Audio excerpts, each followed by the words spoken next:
And I mean, look, they were probably about to get divorced. They should have got divorced. If you're going to do an open relationship, just don't. You have kids. What are you doing? Hey, it's my mommy and daddy, but then mommy's sex guy is coming over. She doesn't even like to call it. That's why she like called it an entanglement or whatever. Like, oh, it doesn't count because I didn't call it cheating. I called it an entanglement or whatever. She made up a term. Okay, I'm just gonna make up. It's called an entanglement when I cheat. It doesn't count. You can tell this is how she's crazy. Is she made up a new word for cheating? Look, when I cheat, it's an entanglement. When he does, he can do whatever he wants because I don't actually like him.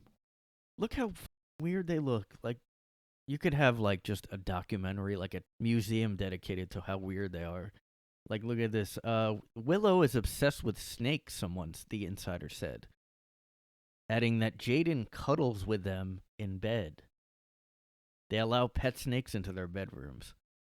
Anyone else should be like, that's not true. That's bullshit. But, I mean, if anybody, like, if QAnon is true, then they are number one, adrenochrome eating people. I mean, they're number one. They're the one that makes me go, maybe the QAnon's not too far off.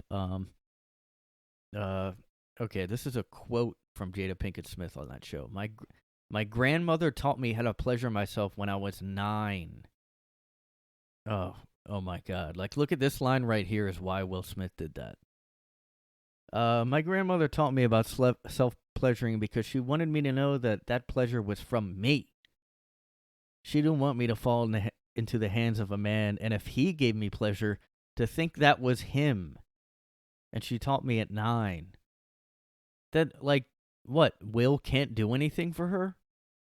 And, like, if he does, she wouldn't ever admit it because feminism or whatever the Man, this is not a normal, like, no, this is just not. Even for Hollywood, this is crazy. I mean, the fact that this quote is crazy. I don't want a man to know that, like, he gave me pleasure. What the How do you go along with this? Like, you're Will Smith. You're an A-list celebrity. They probably, like, don't have friends or something, even though they're rich. They just have their snakes in their bed or whatever.